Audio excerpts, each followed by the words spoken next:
Tales by Sandeep presents the alchemist. यह कहानी Santiago नाम के एक गडरिये की है जो अंडलूसिया शहर में रहता है। एक दिन वह खजाने का सपना देखता है जो कि मिस्र में है। उसके मन में वह खजाना पाने की इच्छा जग जाती है। स्पेन अपने घर से शुरू हुई यात्रा उसे टेंजियर के बाज़ारों से होती हुई मिस्र के रेगिस्तान ले जाती है। क्या उसे उसका खजाना मिलेगा? क्या उसके सपने पूरे होंगे? कहानी शुरू करने से पहले बता दूं कि अगर अभी तक आपने हमारा चैनल सब्सक्राइब नहीं किया है तो प्लीज़ ज़रूर कर लीजिए ताकि आपको आगे आने वाली और रोमांचक कहानियों के नोटिफिकेशंस मिलते रहे। तो चलिए आज की कहानी शुरू करते हैं। सैंटियागो को अपनी भेड़ों को चराते चराते रात हो चली थी। खंडरों से होता हुआ वह एक टूटे चर्च में पहुंचा। वहां वह किसी गूलर के पेड़ के नीचे सो गया। रात को उसको सपना आया। सपने में एक बच्ची उसकी भेड़ों के साथ खेल रही थी। भेड़ों के साथ खेलने के बाद उस बच्ची ने सैंटियागो का हाथ पकड़ा और उसे पिरामिडों के देश मिस्र ले गई और उसने सैंटियागो से कहा कि यहाँ तुम्हारा खजाना है।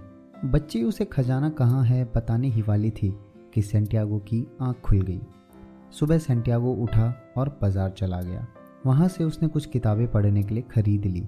उसने सोचा कि उसको तरीफा जाना चाहिए जहाँ उसे सपने बाँचने वाली बूढ़ी औरत से मिलना चाहिए ताकि वो अपने सपने का मतलब समझ सके।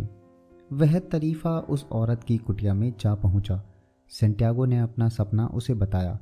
उस औरत ने उसे बोला कि वाकई में तुम्हें पिरामिडों के देश मिस्र जाना चाहिए, वहीं तुम्हें तुम्हारा खजाना मिलेगा। सैंटियागो चिढ़ गया और नाराज़ हो गया। वहाँ से निकल पड़ा और मन ही मन बोला कि इतना तो मुझे पहले से ही मालूम था, जरूर ये औरत कोई ठग होगी।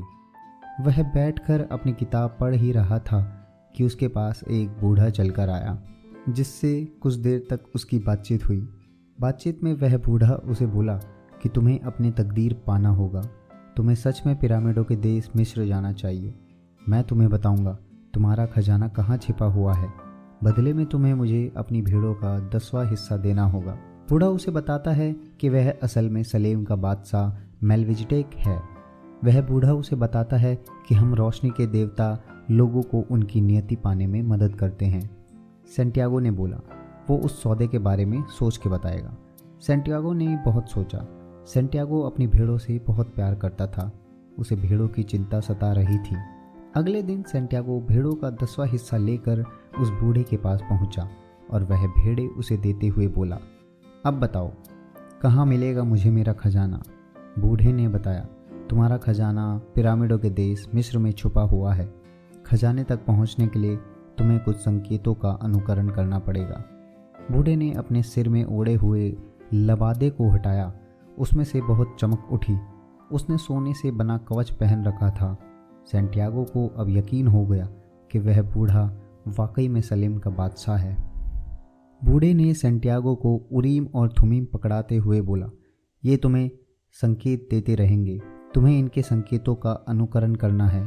काला पत्थर हाँ का प्रतीक है और सफ़ेद ना का। बूढ़े को अलविदा करने के बाद सैंटियागो एक शराब खाने पहुंचा। वहां वो एक स्पेनी भाषा बोलने वाले आदमी से मिला। सैंटियागो ने उससे पिरामिडों के देश मिस्र ले जाने तक की मदद मांगी और उस आदमी को बोला कि वह उसका गाइड बने। वह आदमी मान गया। बाद में उस आदमी ने सैंटियागो को चकमा देकर सैंटियागो के सारे पैसे ठग लिए और वहाँ से 9-2-11 हो गया। सैंटियागो को इस बात का बहुत बुरा लगा। उसको बूढ़े द्वारा दिए गए उरीम और थुमीम की याद आई। उसने उन पत्थरों से संकेत मांगने के लिए उनको झोले से निकाला। उसने उरीम और थुमीम से पहला सवाल पूछा, क्या बूढ़े बादशाह का आशीर्वाद अभी भी उसके साथ है? जवाब आया, हाँ। फिर पूछा, क्या उसको खजाना मिलेगा? इतने में वह दोनों पत्थर जमीन में गिर गए। वह समझ गया पत्थरों का गिरना भी संकेत है। कुछ सवाल हमें नहीं पूछने चाहिए, ऐसा करने पर आप अपनी ज़िंदगी से भटक सकते हैं। अगले दिन वह पहाड़ी की चोटी में पहुंचकर एक क्रिस्टल व्यापारी के यहाँ काम करने लगा। व्यापारी को उसके काम करने से काफ़ी फ़ायदा हुआ। साथ में सैंटियागो ने अपनी बुद्धिमत्ता से क्रिस्टल व्यापारी को वहाँ क्रिस्टल में चाय बेचने की सलाह दी। व्यापारी मान गया, जिससे उस व्यापारी ने बहुत पैसा कमाया। सैंटियागो ने व्यापारी के यहाँ 11 महीने 9 दिन काम किया, जिसके कारण उसने बहुत सारा पैसा जोड़ लिया था। इतने पैसे से वह घर वापस जा सकता था, 120 भेड़ें खरीद सकता था, व्यापार करने के लिए लाइसेंस खरीद सकता था। उसने व्यापारी से जाने की अनुमति ली। उसने सोचा कि गडरिया तो वह कभी भी बन सकता है और व्यापार भी वह कभी भी शुरू कर सकता है। उसके पास बहुत सारा पैसा है, पर उसको अपनी मंजिल खोजने जाना चाहिए, यानी कि उसे खजाने की तलाश दोबारा शुरू करनी चाहिए। उसने खुद को साहस देते हुए यह तय कर लिया कि अब वह खजाने की खोज में निकलेगा। तभी उसको याद आया कि क्रिस्टल व्यापारी को सामान लाकर देने वाला आदमी पूरा रेगिस्तान कारवां के जरिए पार करता है। वह चल दिया उस सौदागर के माल गोदाम में ताकि वह कारवां के साथ रेगिस्तान पार कर सके, क्योंकि आखिर खजाना रेगिस्तान में ही तो है। वहाँ उसे एक अंग्रेज़ मिला जो उसका दोस्त बना। अंग्रेज़ को किमियागर की तलाश थी जो किसी भी धातु को सोने में बदल सकता था। अंग्रेज़ को उसके दोस्त ने बताया था कि किमियागर उसे नखलिस्तान में मिलेगा। वे दोनों और लोगों के साथ ऊँट में सवार होकर कारवां के साथ चल दिए। सेंटियागो की एक ऊँट चालक से दोस्ती हो गई थी। उनके सफ़र को बहुत समय हो गया था। तभी ऊँट चालक ने बताया, ऐसी खबर है कि कबीलों में लड़ाइयाँ छिड़ गई है, हमें सावधान रहना होगा। जैसे तैसे कारवां नखलिस्तान पहुंचा। नखलिस्तान पहुंचने पर किमियागर को अंदाज़ा लग गया कि इस कारवां में एक ऐसा इंसान भी है जिसको उसने किमियागरी के रहस्य समझाने हैं। कबीलों के सरदार ने सभी यात्रियों को बोला, हम कबीलों की आपसी लड़ाई खत्म होने तक यहीं रहेंगे। सेंटियागो का दोस्त अंग्रेज़ उसके पास आकर बोला, तुम मुझे किमियागर को ढूंढने में मदद करो। वे लोगों से किमियागर का पता पूछने के लिए एक कुएं के पास पहुंचे। वहां एक युवती आई, वह फातिमा थी। सेंटियागो को पहली नज़र में ही उससे प्यार हो गया। उसने उससे किमियागर का पता जानना चाहा। फातिमा ने दक्षिण की ओर इशारा करके उसको किमियागर का पता बताया। अंग्रेज़ किमियागर से मिलने दक्षिण की ओर रवाना हो गया। अगले दिन सेंटियागो फातिमा से मिलने की उम्मीद में दोबारा कुएं में जा पहुंचा। वहां उसे अंग्रेज़ मिला। अंग्रेज़ ने उसे बताया कि किमियागर ने उसको बोला है कि वह शीशे को सोने में बदलने का प्रयास करते रहे, और अंग्रेज़ चला गया शीशे को सोने में बदलने का प्रयास करने। अंग्रेज़ के जाने के कुछ देर बाद फातिमा भी कुएं में आ पहुंची। सेंटियागो ने फातिमा से कहा, मुझे तुमसे पहली नज़र में ही प्यार हो गया था, क्या तुम मेरी बीवी बनोगी? मैं यहाँ खजाना खोजने आया था। मैं पूरा रेगिस्तान पार करके आया हूँ, पर मेरे लिए तुम किसी खजाने से कम नहीं। फातिमा बोली, लड़ाई किसी भी दिन खत्म हो जाएगी। तुम अपना खजाना खोजने जाओ, मैं तुम्हारा इंतज़ार करूँगी। रेगिस्तान की औरतें अपने आदमी का इंतज़ार करती है। मैं भी तुमसे प्यार करती हूँ। तुम पहले अपना सपना पूरा करो। सेंटियागो वहाँ से चल दिया और फातिमा से बोला, मैं वापस आऊँगा तुम्हारे लिए। वह अंग्रेज़ के साथ अपने तंबू में था। उसने देखा कि एक चील आसमान में दूसरी चील को हमला कर रही है। उसको लगा मानो नखलिस्तान में किसी ने हमला कर दिया हो। वह कबीलों के सरदार के पास गया और उन्हें बताया कि नखलिस्तान में हमला होने वाला है।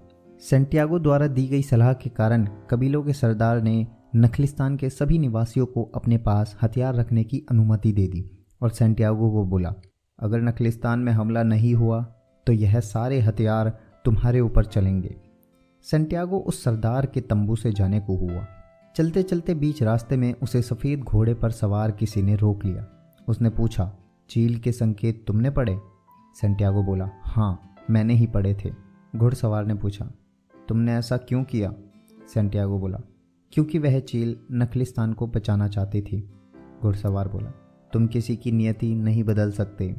सेंटियागो बोला, मैंने हमले के होने का अनुमान लगाया है, किसी की जीत का अनुमान नहीं। पर तुम कौन हो? घुड़सवार बोला, अगर तुम कल हमले में बच गए तो दक्षिण की तरफ आ जाना मुझसे मिलने। अगले दिन सेंटियागो के कहे अनुसार नखलिस्तान में हमला हो गया। नखलिस्तान के योद्धा पहले से ही हमले लिए तैयार थे। नखलिस्तान युद्ध में जीत गया। कबीले के सरदार ने सेंटियागो को बुलाकर सेंटियागो को 50 स्वर्ण मुद्राएं दी। सेंटियागो घुड़सवार द्वारा बताई गई दक्षिण दिशा की ओर उससे मिलने चल दिया। वह घुड़सवार के खेमे में पहुंचा। सेंटियागो ने देखा वहां किमियागरी में इस्तेमाल होने वाला सामान मौजूद है। तभी किमियागर अंदर आया। सेंटियागो बोला, तुम मुझसे क्यों मिलना चाहते थे? किमियागर बोला, संकेतों के कारण। हवा ने मुझे बताया है कि तुम्हें मेरी मदद की ज़रूरत है। तुम अपनी नियति पाना चाहते हो, मैं तुम्हारी मदद करूंगा। सेंटियागो बोला, पर वो मैं नहीं हूँ, अंग्रेज़ को तुम्हारी ज़रूरत है। किमियागर बोला, मुझे मालूम है, वह अपने काम में लग चुका है। तुम्हें मेरी ज़रूरत है। मैं तुम्हें तुम्हारे खजाने की दिशा बताने में मदद करूँगा। याद रखना, जहाँ तुम्हारा दिल है वहीं तुम्हारा खजाना भी है। कल सुबह हम रवाना होंगे। अगले दिन किमियागर सेंटियागो के साथ उसके खजाने की खोज में निकल पड़ा।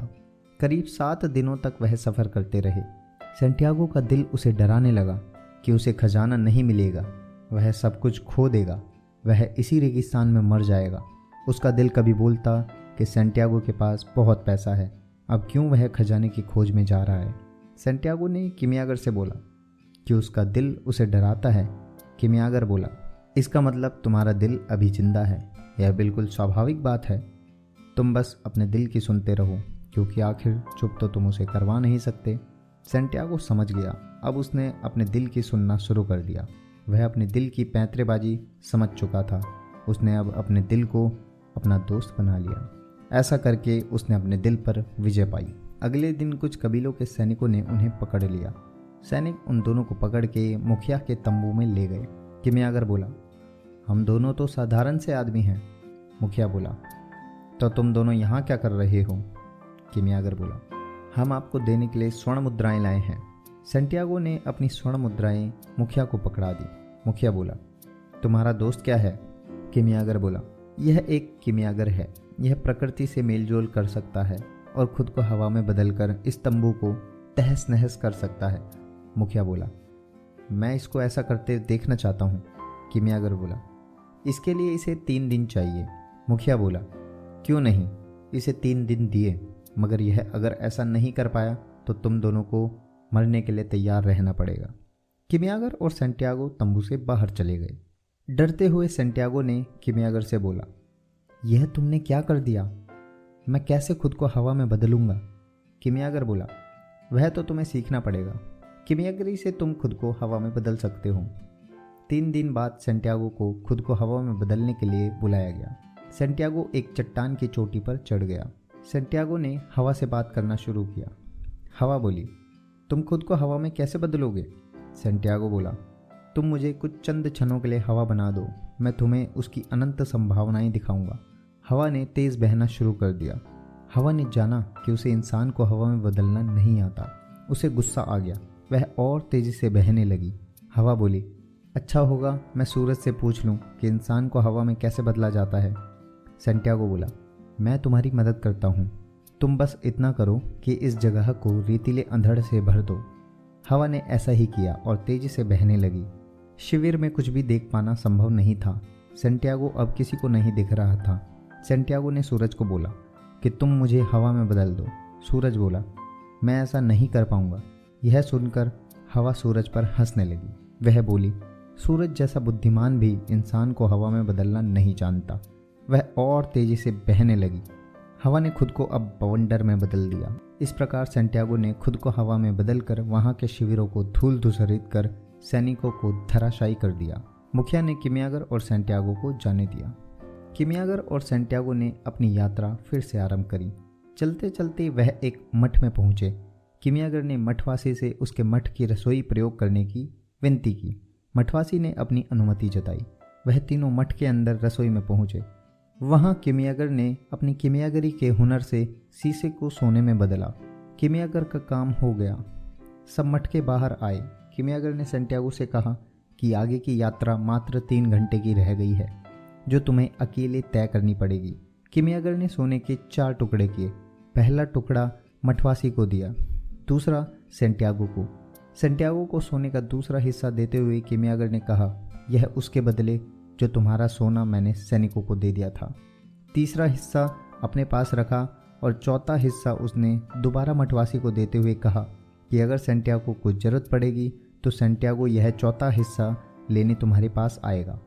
सेंटियागो बोला, पर मैं तो अपना खजाना लेने ही जा रहा हूँ, मुझे इस चौथे हिस्से की क्या जरूरत? किमियागर बोला, तुम 2 बार खुद को लुटवा चुके हो। इतना बोलकर किमियागर वहाँ से चला गया और सेंटियागो चल दिया पिरामिडों के देश मिस्र आगे का रास्ता तय करने। सेंटियागो चलते चलते रेगिस्तान के टीले में पहुंचा। वह चाह रहा था कि उसका दिल उसे बताए कि खजाना कहाँ छिपा है। वह रेगिस्तान के एक और टीले पर चढ़ने ही वाला था कि तभी उसके दिल ने उसे बताया कि उस जगह से सावधान रहना जहां तुम्हारे आंसू छलक जाएं। सैंटियागो चलते चलते एक रेत के टीले की चोटी पर पहुंचा। वहां खड़े होकर उसने अपने सामने भव्य राजसी पिरामिडों को देखा। यह सब देखकर उसे रोना आ गया। तभी उसे दिल का कहा याद आया कि जहां तुम्हारे आंसू छलक जाएं वहीं तुम्हारा खजाना है। सैंटियागो उसी जगह खोदने लगा। खोदते खोदते उसकी हालत खराब हो गई। वह बहुत थक गया था। शाम हो चली थी। तभी 2 सैनिक वहां आ गए। उन्होंने उसकी तलाशी ली। उन्होंने उसके झोले में से सोना पाया जो किमियागर ने उसे दिया था। उन्होंने सोचा कि इसके पास और सोना है जिसके लिए वह खुदाई कर रहा है। उन्होंने उसे और खोदने के लिए कहा। पूरी रात सैंटियागो खोदता रहा। खोदते खोदते सुबह हो चली थी। सैंटियागो गड्ढे से बाहर निकाला और बहुत मारा। सैनिकों ने पूछा, बता सोना कहाँ है? सैंटियागो ने उन्हें बताया कि मुझे सपना आया था कि यहाँ खजाना छुपा पड़ा है। मैं रेगिस्तान पार करके आया हूँ। सैंटियागो की इस बात पर सैनिक हंस पड़े। उन्होंने सैंटियागो को छोड़ दिया। जाते जाते एक सैनिक बोला, तुम पागल हो जो मात्र एक सपने के पीछे पूरा रेगिस्तान पार कर आए। मुझे भी एक सपना आया था कि अगर मैं स्पेन वहाँ के खंडरों से होकर टूटे चर्च के यहाँ गूलर के पेड़ के नीचे खोदूं जहाँ गडरिये रात को आराम करते हैं तो मुझे वहाँ खजाना मिलेगा। पर मैं गया तो नहीं। मैं तुम्हारी तरह पागल थोड़ी ना हूँ जो मात्र सपने के लिए पूरा रेगिस्तान पार करूँ। वे दोनों सैनिक वहाँ से चल दिए। अब सैंटियागो खुशी से झूम उठा क्योंकि अब वह जानता था कि उसका खजाना कहाँ छिपा पड़ा है। लेकिन वह वापस स्पेन कैसे जाएगा? उसके पास तो पैसे हैं ही नहीं। तभी उसे किमियागर का दिया हुआ सोने का चौथा हिस्सा याद आया। सैंटियागो बोला, वाह रे जादूगर, तुम्हें पता था इसलिए तुमने सोने का चौथा हिस्सा मठवासी के पास रखवाया। सैंटियागो मठवासी के पास गया अपना सोने का चौथा हिस्सा लेने। अपने सोने का चौथा हिस्सा लेकर वह स्पेन गया। खंडर से होकर चर्च के पास गूलर के पेड़ के नीचे उसने खोदना शुरू किया। थोड़ी देर बाद खोदते खोदते उसे मिला उसका खजाना। वह खुशी से झूम उठा। इस प्रकार उसका सपना पूरा हुआ।